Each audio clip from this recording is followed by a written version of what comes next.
Hello friends, welcome back to my channel M K astro guidance. आज हम बात करेंगे शुक्र ग्रह के गोचर की, जो कि इस समय मीन राशि में है और 31 मई को मीन राशि के से निकलकर मेष राशि में प्रवेश करेंगे और वहाँ वो 29 जून तक रहेंगे। तो अतः ऑलमोस्ट एक महीने तक शुक्रदेव जो है वो मेष राशि में रहेंगे और इस वीडियो के माध्यम से हम ये देखेंगे कि जब शुक्र मेष राशि में गोचर कर रहे हैं तो उस समय धनु लग्न के जातकों पर इसका क्या प्रभाव पड़ेगा। चलिए अब देर ना करते हुए हम आज का वीडियो आरंभ करते हैं। सबसे पहले हम ये जानते हैं कि शुक्रदेव ज्योतिष में क्या माने जाते हैं। ज्योतिष के अनुसार शुक्रदेव को दैत्य गुरु शुक्राचार्य माना जाता है। अतः शुक्र ग्रह जो हैं वो एक गुरु की तरह ही हैं। इसके अलावा अगर हम ग्रह के फॉर्म में देखें तो शुक्र ग्रह जो है वो ज्योतिष में बहुत ही शुभ ग्रह माने जाते हैं, सौम्य माने जाते हैं, कोमल माने जाते हैं। ये एक सफ़ेद रंग का चमकता हुआ ग्रह माना जाता है, जो कि वाइट कलर का है, बहुत चमकता है। ज्योतिष के अनुसार मानव जीवन के लिए शुक्र बहुत ज़रूरी है, उसके सर्वाइवल के लिए। बिना शुक्र के मानव जीवन का सर्वाइवल होना किसी भी मानव का बहुत मुश्किल है। यदि आपकी कुंडली में शुक्र जो है वो अच्छी पोजीशन में नहीं है तो आपके सर्वाइवल में बहुत ज़्यादा कठिनाइयाँ आएंगी। शुक्र जो है वो आपकी धन दौलत, ज्वेलरी, फाइनेंस, इन सबको रिप्रेजेंट करता है। शुक्र आपके वाहन, सुंदरता, अट्रैक्शन, सुख सुविधा, लग्जरी, इन सबको रिप्रेजेंट करता है।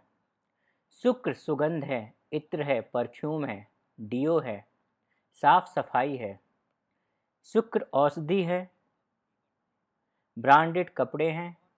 आजकल जो भी फैशन चल रहा है, जो भी फैशनेबल चीज़ है, वो सब कुछ शुक्र है। शुक्र मधुर वाणी है, सरलता है, कोमल हृदय है, दयालुता है। वो सारी चीज़ें जिससे आप अट्रैक्ट होते हैं वो सब कुछ शुक्र माना जाता है। Attract not in form of bad, अच्छे चीज़ में। शुक्र सुंदरता है, जो भी चीज़ आपको बहुत सुंदर दिख रही है वो सब कुछ शुक्र है। जो भी आपको सुनने में बहुत मधुर लग रहा है वो भी शुक्र है। शुक्र म्यूजिक है, शुक्र डांस है, शुक्र संगीत है, कला है, सब कुछ शुक्र है। शुक्र आपकी क्रिएटिविटी है।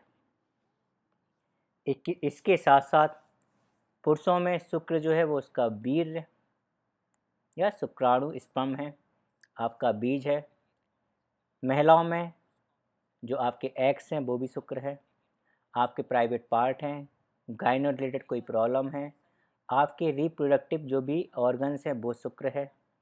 संतान की उत्पत्ति के लिए शुक्र का बलवान होना बहुत ज़रूरी है। शुक्र आपकी मैरिज है, आपकी मैरिज लाइफ है, आपका जीवन साथी है, आपका पार्टनर है, आपका प्लेजर है। शुक्र जो है वो आपकी सेक्सुअल डिजायर है, अपोजिट सेक्स के लिए आपका अट्रैक्शन है। यदि शुक्र आपकी कुंडली में अच्छे नहीं हैं, सही स्थिति में नहीं है, पीड़ित हैं, तो शुक्र से आपको प्राइवेट पार्ट्स या गायनो रिलेटेड प्रॉब्लम्स हो सकती हैं। आपके रिप्रोडक्टिव जो ऑर्गन्स है उससे रिलेटेड कोई प्रॉब्लम्स हो सकती हैं। आपको डायबिटीज़ या मधुमेह जिसे हम बोलते हैं वो हो सकता है। शुक्र यदि आपकी कुंडली में सही स्थिति में नहीं है तो आपकी मैरिज में भी डिले करा सकते हैं। आपका जो जीवन साथी है उसके साथ जो भी आपकी मैरिज लाइफ है उसमें प्रॉब्लम कर सकते हैं। और यदि शुक्र अच्छे हैं तो आप जो भी आपकी भौतिक बात जो होते हैं, जो भी इच्छाएं हैं, जो भी डिजायर हैं, वो सब कुछ आप बहुत अच्छे से भोगोगे। शुक्र एक तरह से सारे सुखों को भोगना भी है। यदि शुक्र आपकी कुंडली में अच्छे हैं तो आपकी मैरिज बहुत सफल रहेगी, सक्सेसफुल रहेगी। आपका जो जीवन साथी होगा वो बहुत सुंदर होगा, बहुत आपके पास धन धान्य होगा, बहुत सुख सुविधाएँ होंगी, गाड़ियाँ होंगी, आप संतान युक्त होगे। तो ये सारी चीज़ें शुक्र से ही होती हैं।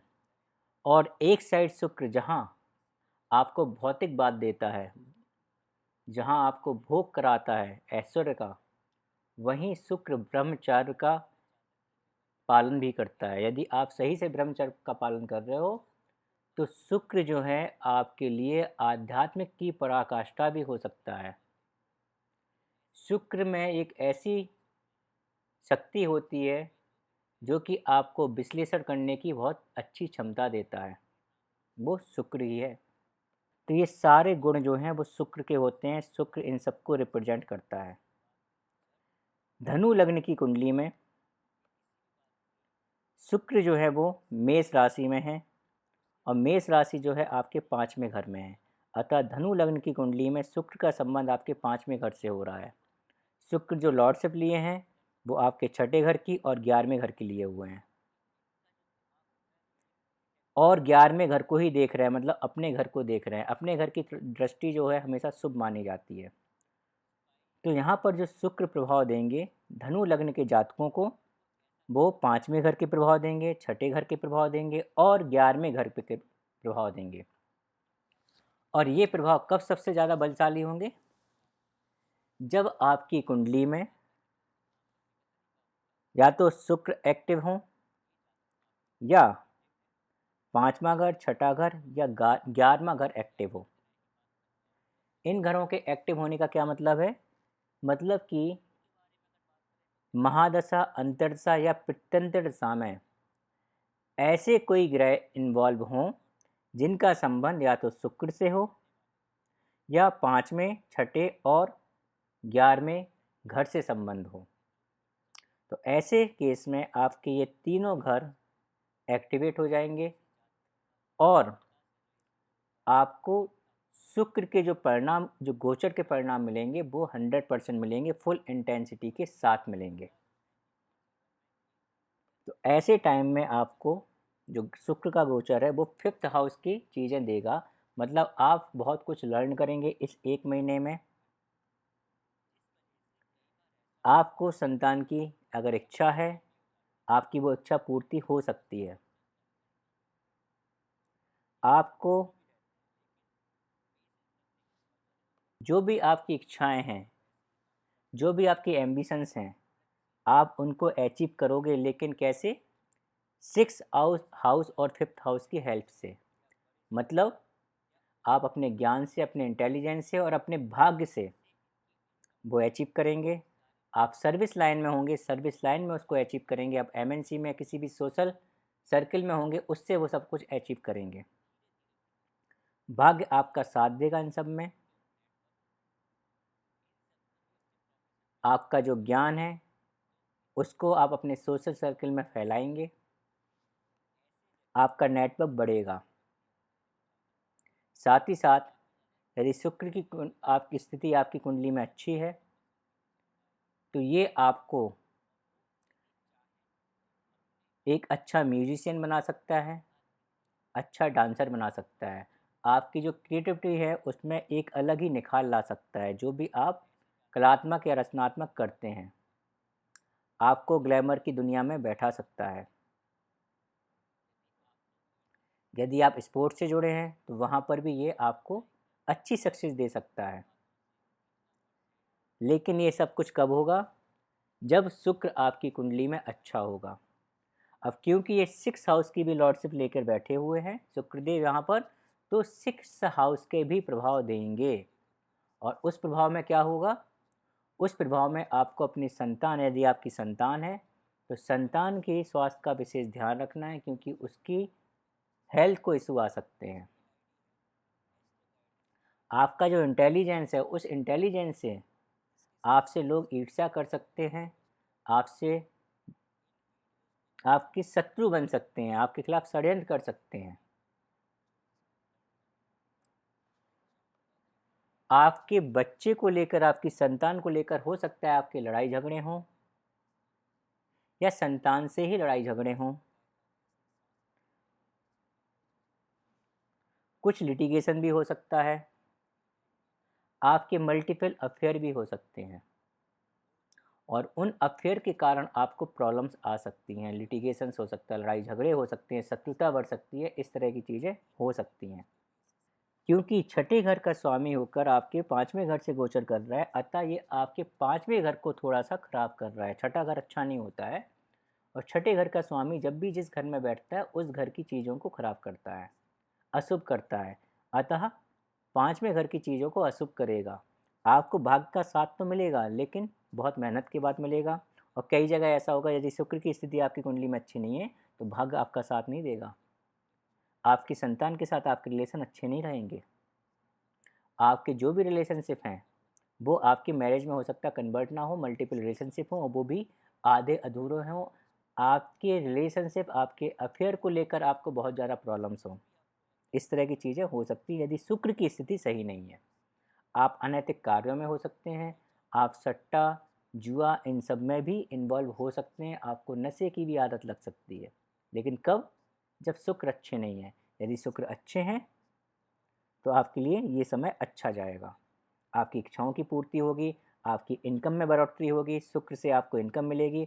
आपको लेकिन अपने बुद्धि का और अपने ज्ञान का बहुत उपयोग करना पड़ेगा। यदि आप सोचेंगे कि बिना लर्निंग के सब कुछ हो जाए, नहीं। आपको लगातार अपने लिए कुछ ना कुछ लर्न करते रहना होगा। अपनी जो इंटेलिजेंस पावर है उसको शार्प करके रहना होगा, उसको बढ़ाते रहना होगा। जो भी सर्विसेज आप दे सकते हैं वो सर्विसेज आप दें, उतना अच्छा रहेगा।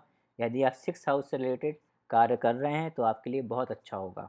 मतलब यदि आप डॉक्टर हैं या फिर आप लॉ में हैं, किसी भी लिटिगेशन के क्षेत्र में हैं, मेडिसिन के क्षेत्र में हैं, तो आपके लिए अच्छा होगा। यदि आप नर्स हैं या कहीं सर्विसेज देते हैं वो भी आपके लिए अच्छा होगा उस केस में ये टाइम पीरियड आपके लिए अच्छा जाएगा।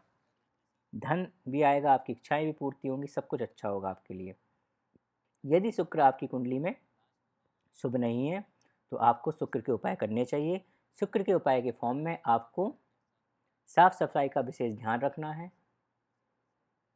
अपने आसपास, अपने बॉडी की, अपने शरीर की सफाई करनी है। कभी भी फटे पुराने कपड़े मत पहनिए, गंदे कपड़े बिल्कुल मत पहनिए, उनको डिस्कार्ड कर दीजिए। तो आपको साफ सफाई का विशेष ध्यान रखना है। इसके साथ साथ आप शुक्र से जुड़ी चीज़ें जैसे चीनी, चावल, इन सब का दान भी कर सकते हैं। आप निस्वार्थ सेवा करिए। जो भी मेड हैं, अंडर प्रिविलेज लोग हैं, मरीज हैं, उन सब की आप निस्वार्थ सेवा करिए, अपनी सर्विसेज दीजिए। उससे आपको बहुत फ़ायदा होगा। ये आपके लिए सबसे अच्छी रेमेडी होगी। माँ लक्ष्मी की पूजा करिए, ये भी आपके लिए बहुत शुभ रहेगा। तो ऐसा रहेगा धनु लग्न के जातकों के लिए शुक्र का ये गोचर। यदि आपको ये वीडियो पसंद आया हो तो लाइक, सब्सक्राइब और शेयर करना मत भूलिए।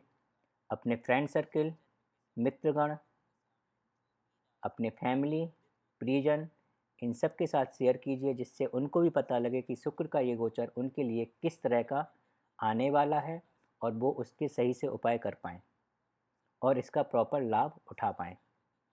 इसके साथ ही साथ यदि आपको कुंडली का एनालिसिस करवाना है, कोई कंसल्टेशन लेनी है, अपने जीवन की कोई भी समस्या का समाधान ज्योतिष के थ्रू कराना है तो आप मुझे कनेक्ट कर सकते हैं।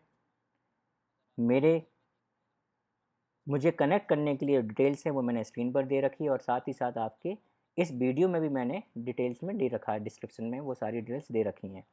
तो आप मुझे व्हाट्सअप या ईमेल के थ्रू कनेक्ट कर सकते हैं, कॉल कर सकते हैं, मैसेज कर सकते हैं। इसी के साथ अब मुझे आज्ञा दीजिए। नमस्कार।